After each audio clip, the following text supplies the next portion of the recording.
And welcome to Connections Radio Show, where we talk about ideas that matter. I'm glad you've made the connection and are with us today. I'm Lori Fitz, your host. And the goal of our show is to explore a wide range of topics that challenge us to see ourselves, our community, and the world around us in ways that get us thinking, get us imagining, get us talking, get us wondering, and get us connected. Perhaps even challenged or inspired to do just a bit more because we've made the connection. Our show today is co-produced with the Stanton Adams Diversity Institute. And over the last year, we have been addressing the challenges in working towards true social justice and equity. And our show is about doing it with straight talk. And together, we're hopeful that meaningful change is possible and inclusion for all. I have Melissa Adams, who is the president and the executive director, as my co-host. And the Diversity Institute believes diversity is everybody's business. It's the potential of everyone that's important. Yes. That's right. Thank you, Lori. Thanks for having me. I'm so excited to be here. I'm excited to have you here as well. Now, we pre-recorded this show for both December 25th and January 1st. So whatever day it is that you are listening to this show, we welcome you. Yes. And this is going to be the final program that we are going to be reviewing, the Racial Healing Handbook. We've taken the year to really spend time with Annalise Singh's chapter by chapter. We've done a show that explores that chapter. And in this last show that we're doing on this, we're really reviewing, how do we take all of this and move it forward? In her last chapter, she reviews all the chapter. In our last show on December 4th, we reviewed up to about half of the book, and we're going to finish up the book today, along with some feelings about the holidays and ways to celebrate the holidays that we enjoy doing and that we hope in sharing will give you a smile as well. So, my friend, Melissa, in our last show we did, we looked at our racial identity, looking at internalized racism, learning about the history of racism, going through our emotions about it and really just letting them be there and looking at the 5 stages of our acceptance of change, which really is a grieving process. And from that, we started to talk about understanding what it really means to have racial consciousness, race consciousness. Yes. And to me, it's about just being aware, right? But there are things that I'm aware of that other people might not be aware of. Mm-hmm. And it has a lot to do with trying to find ways to expose yourself to difference. Right. And the more difference you expose yourself to, the more aware you become of difference. It's sort of like that little psychological trick that they say, if I say the color red, and then all of a sudden now you see all of these things that are red. Exactly. I'm looking around my studio here, and I'm looking the on the air red, and I'm looking at AM 950, the AM red. I mean, it just pops. Right. I see a red box in my room, a red blanket, right? Red shirt. Uh-huh. Red is popping all over, right? So as you think about it, you've raised race to your consciousness. George Floyd really did that. Yeah. The murder of George Floyd did that, raised our race consciousness. Yeah. Before George Floyd, many of us were like, oh, okay, well, this young man may have got stopped by the police and was shot by the police, and he probably did something wrong. Mm-hmm. But when we saw the video of George Floyd, we recognized that George Floyd was basically in the most docile position, and he was doing nothing wrong. And he was the knee on the neck for almost 10 minutes was what killed him, right? Mm-hmm. And that woke so many people up and raised race to our conscious awareness. Now that we saw that, now we're seeing it everywhere. Right. Yeah. And we're more we're less dismissive of it just being something that happens to someone else somewhere else. When we believe in equality and we fight for equality, we draw attention to ourselves. And you know, and we do need to be brave. Your point about in our last segment about how some folks who might be liberal might say, well, I see everyone as equal. Mm-hmm. I'm colorblind. I don't see race. But when the police officer stops a person on the street, they potentially see race. Yeah. Right? And I think at this time of year, when we're really digging deep to figure out, a timeout, right? This is the holidays. They can be challenging. People get depressed, and when we talk about depression as being kind of it's that holiday depression. That's kind of sad. Actually, I think we should look at it on the 5 stages of grief and do a heads up. If we're into depression, we're trying to learn something. What is it that we're trying to learn? Instead of just kind of feeling bad, if we notice that we're kind of upset and we are depressed about a lot of different things, social justice, and having George Floyd show the way of, oh my gosh, this is not something we can ignore any longer or dismiss or say it happens somewhere else. It happens right here, and it happens right now. And if we're depressed about it, maybe that's a good thing that allows us to have a timeout to go, what do we want to do then? Because we don't want to just stay in that depression. We want to feel it, but we want to do something too. And as you're in this raising your race consciousness, try to find people who are also raising their race consciousness. Talk to them, have conversations. And this doesn't have to be across color lines. It could be Black people white people Asian, Hispanic. We need to have more conversations about race. And allow ourselves to learn. We've talked about cultural intelligence as something that I really care about. When we say that we're all the same, that kind of dismisses a whole ability for us to keep learning. And I want to keep learning. I want to have that opportunity to learn about, so what do you celebrate during December? What do you like to think about during these times where, the world all takes kind of a little time out during this time to look at how are we connected? What are the ways that we truly want to have peace on earth? And what ways can we contribute to that? Very specifically, what can I do that truly, besides singing the song about wanting peace on earth, that I can actually help create? What's the peace? Yeah. What's the peace that I want, and how do I become part of that? And it may just be having a really good conversation with someone you don't know about what they do during these holidays to honor who they are and what they do. Or even looking up online, what are other communities doing around this time of year? What are our Islamic brothers and sisters doing around this time of year? What are our Jewish brothers and sisters celebrating around this time of year? What are our Asian brothers and sisters celebrating, right? Because they're all different holidays. And when we think about it from that U.S.-centric perspective, we bring our ideology to it. I've had people say, well, Merry Christmas. And, some folks don't celebrate Christmas, right? So it's important for us all.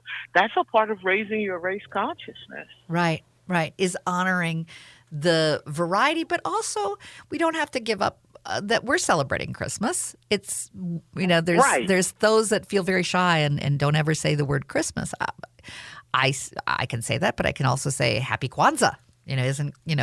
How is Kwanzaa going? And how did Hanukkah go? And, looking at December as being an opportunity where we all can honor who we are, but then also celebrate who others are as well, without it taking away from what we believe and what we care about. What we believe belongs to us. And you know what I tell people? Yeah. It's about perspective. Yeah.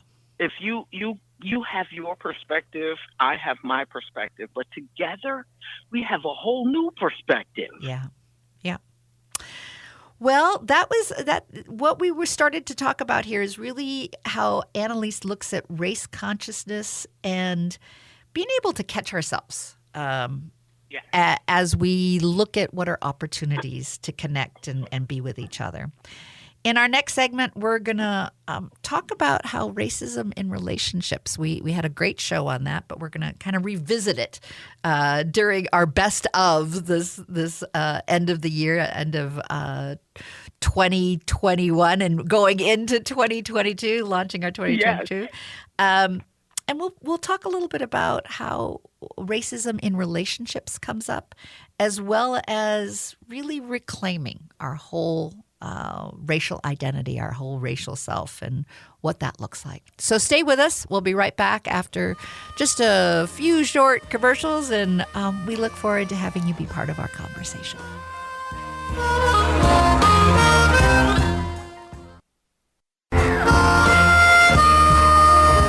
Welcome back to Connections Radio Show, where we talk about ideas that matter. Our show is co-produced today with the Stanton Adams Diversity Institute. And over this last year, we've been addressing the challenges of working towards true social justice. What does that look like? Well, we've been exploring how racial healing and the Racial Healing Handbook can help us. And my co-host has been delightfully for this entire year, Melissa Adams, who is the president and executive director of the Diversity Institute. Melissa. Hi, Lori. Cheers. Hi, Lori. Yes, cheers. It's almost the end of the year. And the beginning for this some show, of us, it's the beginning of the year. Yeah, exactly. This show's pre-recorded, and we're having it air on both December 25th and January 1st. And so happy holidays and happy New Year. Yeah. Well, either New Year to come or Happy New Year today. So it's kind of a time warp that we're having and enjoying the time warp. But what better way to kind of take a time out and look at racial healing and look at the year that we have spent together, as well as looking at the year ahead and what good things are coming. Mm-hmm. With that, I'd love to have you share a little bit about your wonderful things that you're doing with the Stanton Adams Institute and programs that are coming up. Oh, we have some great programs coming up. We have an event happening starting in January. We will be opening up our Foundations of Anti-Racism course, and we're also opening up a course in February for diversity practitioners to help them to sharpen their saw. If you're interested in taking part, please just follow us or visit us at stantonadams.com, and you can find the events there where you'll be able to just click and sign up, or you can also send us fill out a contact form and reach out, and we will be in touch. Well, one of the commitments that you and I made about a year ago around this time when we were looking at, the year ahead, what kind of things do we want to be talking about? You and I both felt that it was really important to take a look at racial healing. Now, this was before George Floyd. It was before before COVID had hit. Yes, yes. We just thought, what would it look like if you and I just had conversations the first of the month on what this means to us and where could it go? And it has been a healing journey. It has. And it's been great talking to you and connecting with your listeners. It's been a wonderful, wonderful trip. And one of the things that I think that we keep coming back to as a theme is that people can often be afraid of saying the wrong thing. And I think what we've done more than anything else is encourage people. Connecting is more important than fearing. And you need to connect out of love. You need to have a love in your heart and a desire to want to connect. And with that, that's where the authenticity comes from. If you're afraid that you're going to say the wrong thing, as long as it's coming from your heart and you're being authentic, you're more than halfway on the journey. Okay. Yeah. Yeah. Because as you say, there are mistakes that we're all going to make, but how we interact in grace with each other, which I think is another wonderful thing to think about, during these holidays time. What does grace mean? How do we give each other grace? Is important. It allows. And how do we give ourselves grace? Yes. Yeah.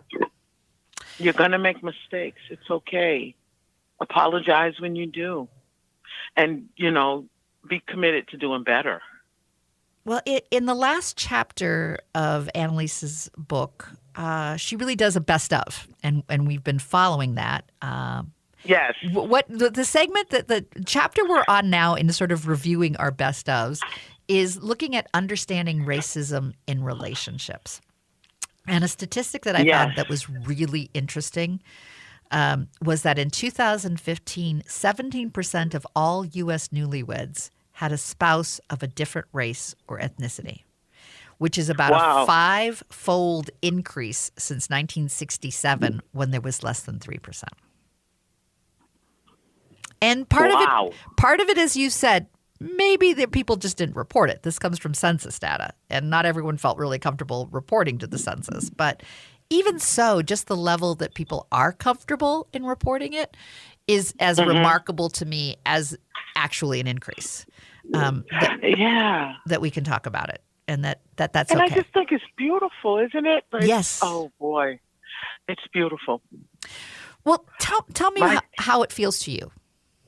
It's beautiful because my daughter is in a interracial relationship, and they're just the cutest little couple. They've been together for it seems like forever. They met in high school, went through college together, and now are adulting together.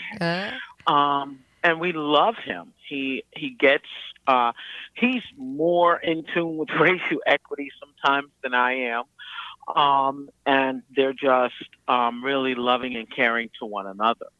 And I think he has made it his life's mission to do social justice work because of my daughter. So it's beautiful, and I feel like that's the integration that Dr. King was talking about.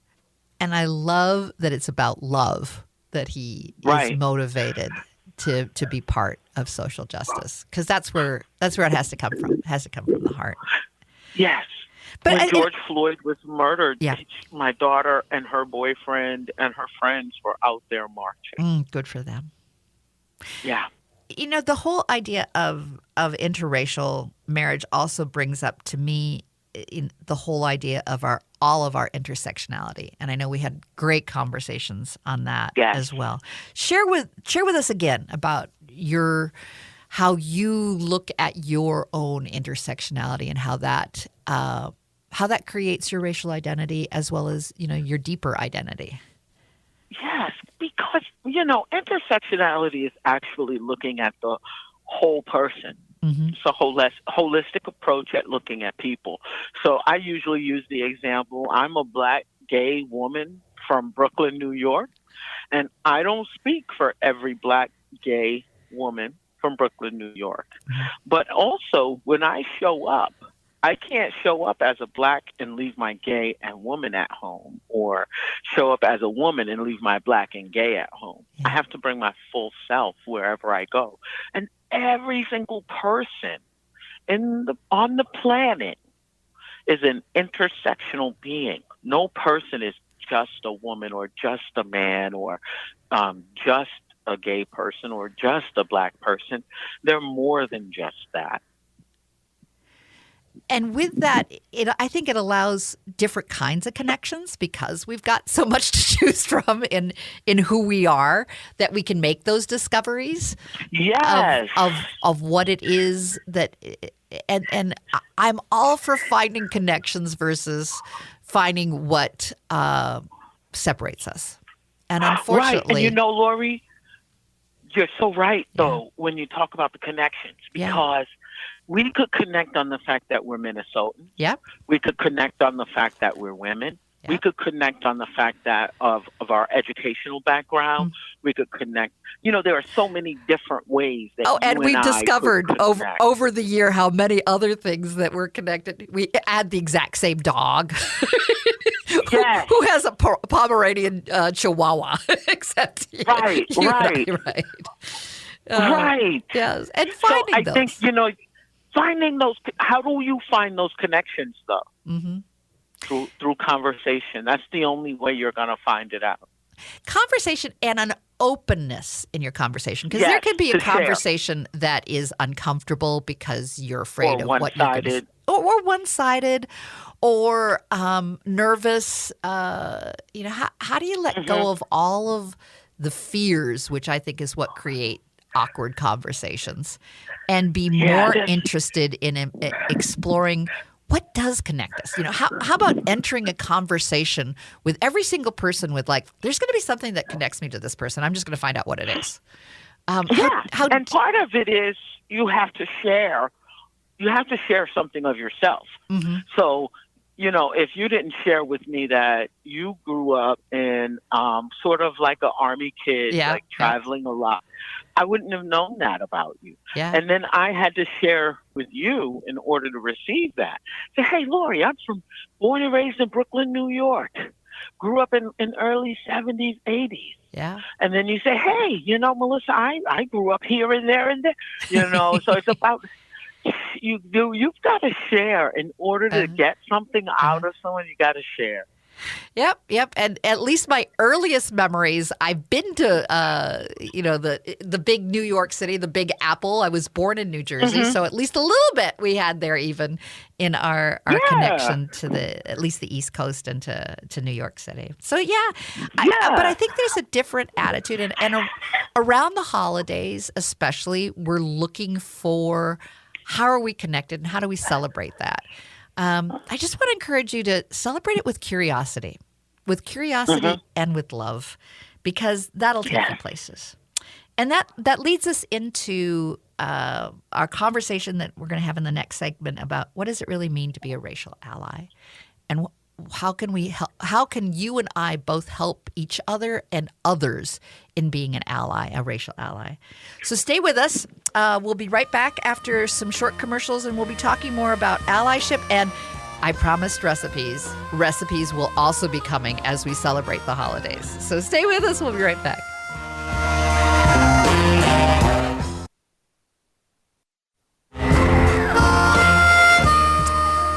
Welcome back to Connections Radio Show, where we talk about ideas that matter, and happy holidays. It is either December 25th or January 1st. We have pre-recorded this show for your listening pleasure. And this show is co-produced with the Stanton Adams Diversity Institute. And I have Melissa Adams, who is the president and executive director. Cheers, Melissa. Hey, Lori. Happy holidays. Happy holidays. And what a year this has been. Never did I believe that we would be going through as much as we did this last year when we started the conversation of racial healing that allowed us to explore not only our race, but how we were coping in the year that was of 2020 and 2021. A lot of challenges there. Yes, it has. Yeah. But it has allowed us to grow, allowed us to connect, I think, in really positive ways. And in our last segment of the book, at least, it really talks about how are we going to be allies and what ways do we take this forward? Because this year has been a year of looking at the Racial Healing Handbook by Angela Singh. And in the last chapter, it's about connecting in community. And she reviews all the chapters, and that's what we've done in these last two shows, the December 4th show and this show. And the last chapter is really looking at, how are you going to figure out your whole self, and how are you going to be a racial ally? So share with me. I know that you gave me a little clip to watch that is absolutely hysterical. I just absolutely loved it. 5 tips for being an ally.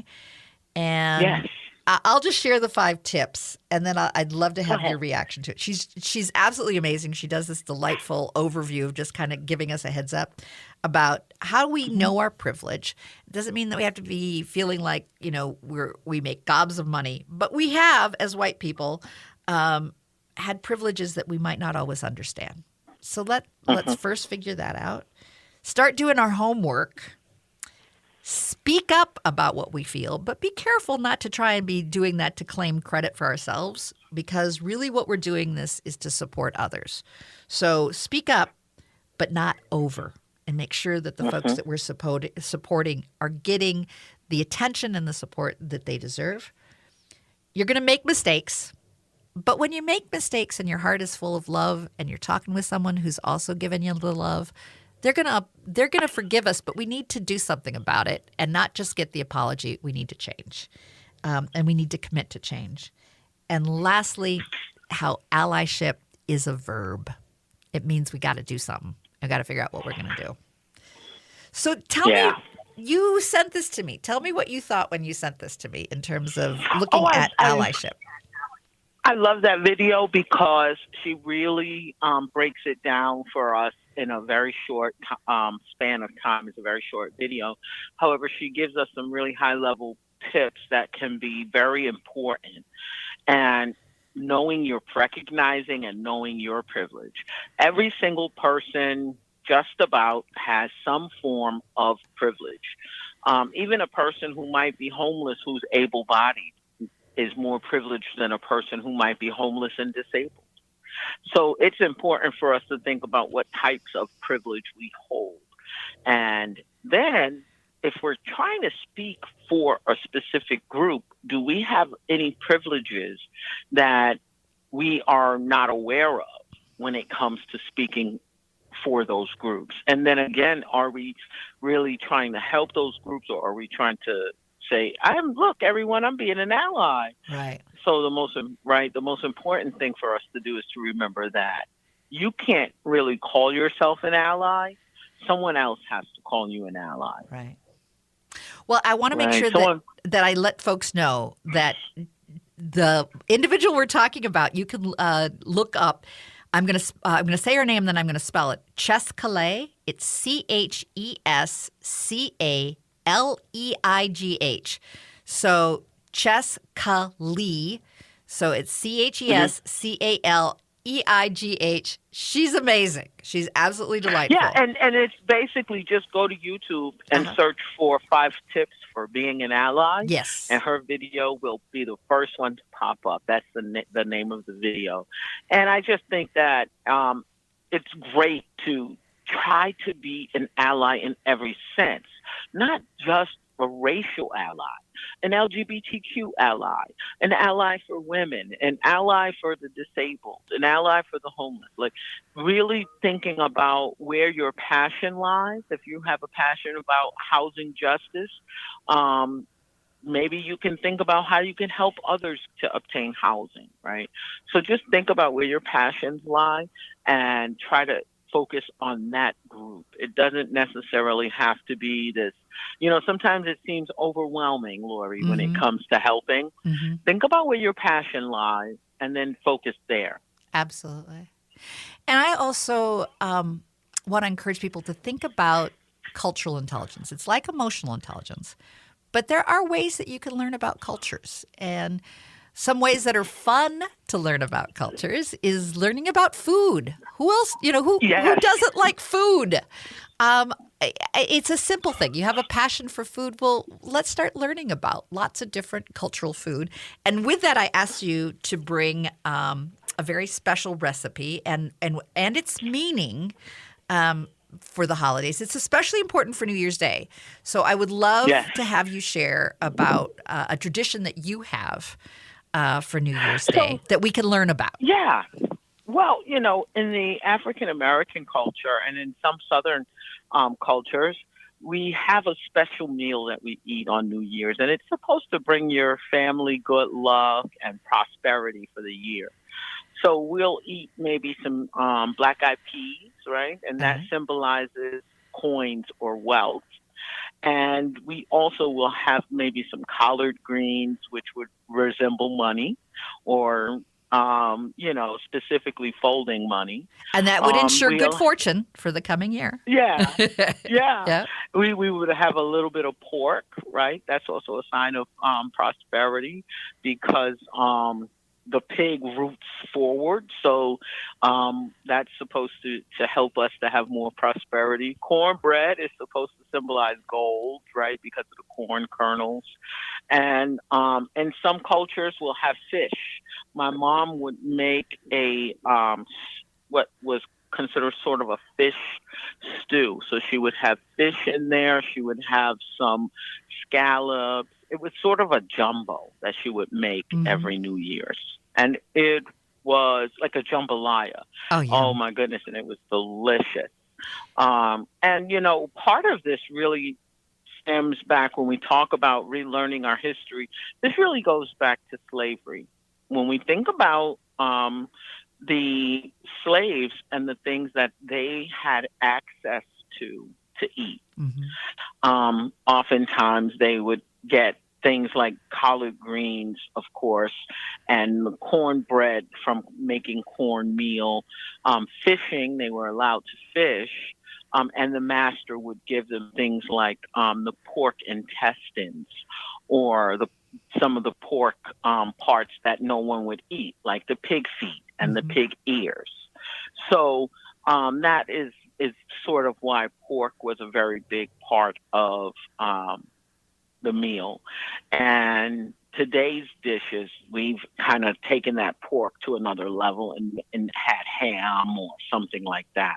But it really comes from the history of American slavery.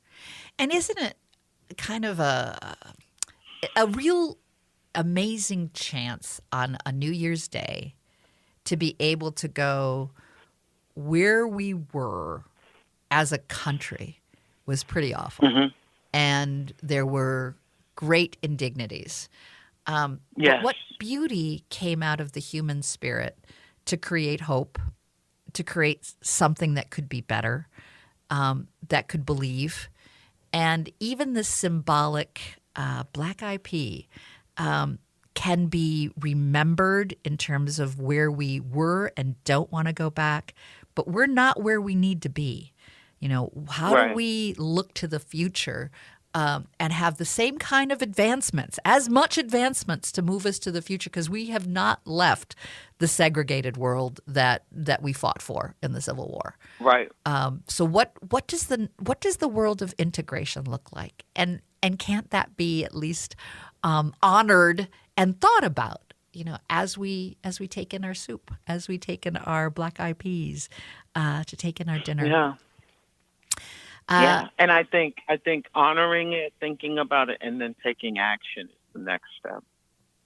And the action, as you had said in our other conversations, action can't be just any old action because it's not going to have meaning for you. So take some time and what is meaningful for you. That's right. And for me, a conversation is always the most meaningful. If I can have a chance to just be able to spend time with someone and really get to know them and really find out, where have our paths crossed? What has connected us? What could connect us? Do we have a shared passion? I can't believe that we can't have a conversation with every single person we meet, even if it's a short one, that doesn't have a little bit of how can I connect? And what's my role? What grace can I bring to this? What things can I do? What can I learn? Because learning is as important as well in helping us to discern what we can do. And I think also what you'd said earlier about keeping our humility in place. If we're going to be an ally, let's do it for the right reason. Let's not do it so we can do showboating. Right. This is about something else. This is about this is about what we're trying to explore during the holidays, about really who we are and how we want the world to be a better place. And I think it's about living into our values. Oftentimes we believe we have values, but we're not really living into those values. If people value education, it's important for them to value education for all children. If you value freedom, value freedom for all people. If you value family of all people and not separating people or separating families. So focus on where your values are and try to ensure that every person that you encounter, you are ensuring that their values are aligned with yours and that you're not only living into your values, but you're helping other people to live into theirs. And what I'm going to do this New Year's is I do my black eyed peas for New Year's Day. It's been a tradition that I like to celebrate that I started when I lived in Virginia. But I didn't add all these things or know what all these things were that you've added to it. So why not take this time, if we are going to be making our dinners, make a black eyed pea soup and share with your family. What does it mean?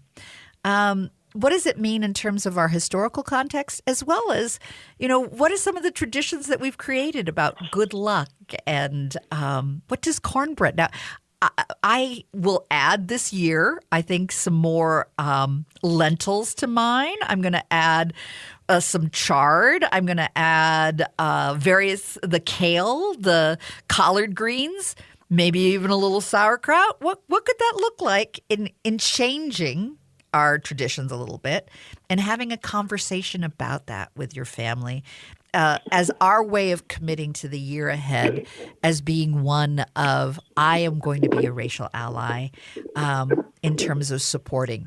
But I think you also brought up a good point. That's not something that we could just, shout at the rooftops. That's something someone else has to call us. We just have to act on our instincts to support and create an integrated world. And what can we do to create that integration? I often use my ham that I make on Christmas Day and the bone I use then for New Year's. So if you're listening on Christmas and you have made a ham, consider that bone for your New Year's Day. Don't worry though, if you're listening on New Year's Day, you can still make up your good soup with pieces of ham or other things like our friend Melissa has shared. Maybe you do it with fish this year. Who knows? But be intentional and use it as a chance to talk about what's important and kick off the year with an intention of creating connection. With that, of course, I've run over, but we'll be back. We'll have a final segment to share a little bit more about what's coming up for the Stanton Adams Diversity Institute, and I have a quick and easy cranberry recipe for you guys to think about. And it's easy to do, and it's very nummy. So stay with us. We'll be right back.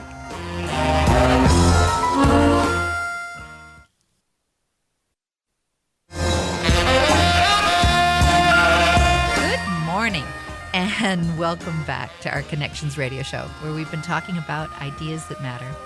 And we're so glad you made the connection on this either December 25th or January 1st.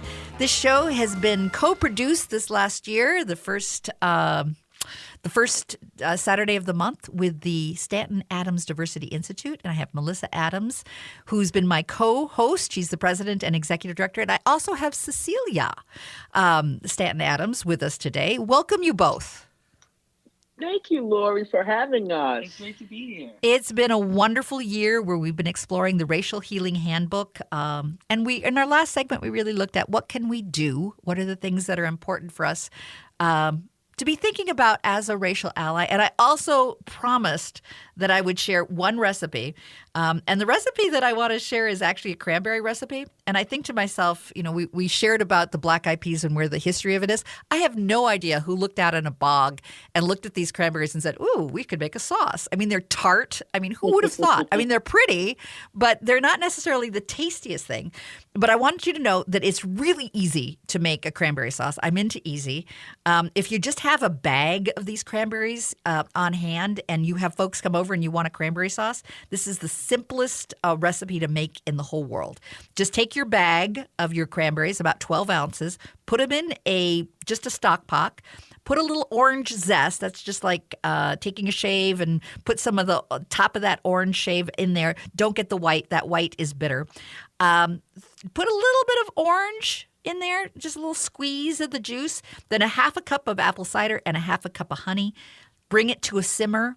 Stirring it only takes a few minutes and you're done. You'll see that it pops. Let it pop for a while and then let it cool down. And you have got a delicious cranberry sauce that's very easy to do.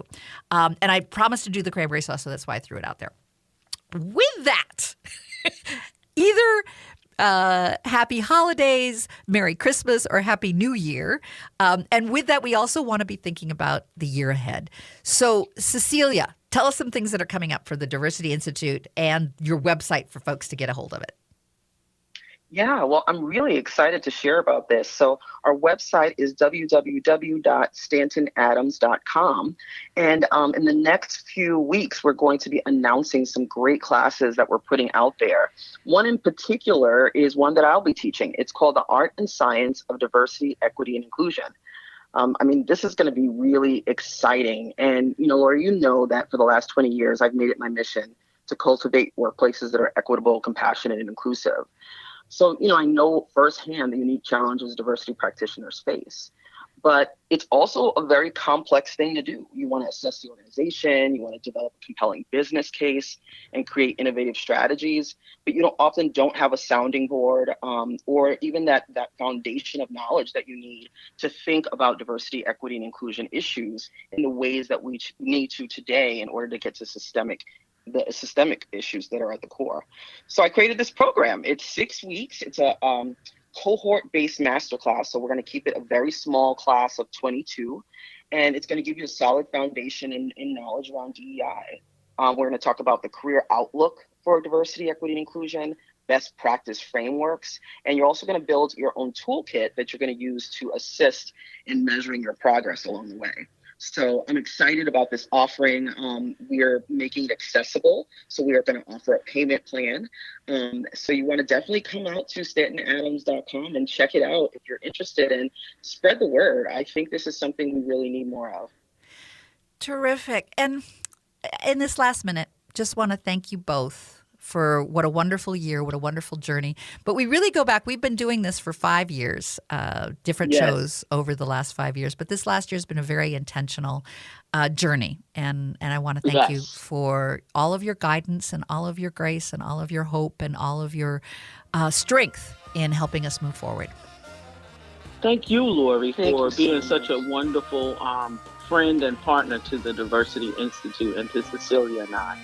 Yes, definitely. And I look forward to what mischief we're going to get into next year. And I promise there will be. This is not the end. We finished up the book, but we're continuing our journey. So thank you. Thank you for joining us today with Connections Radio Show.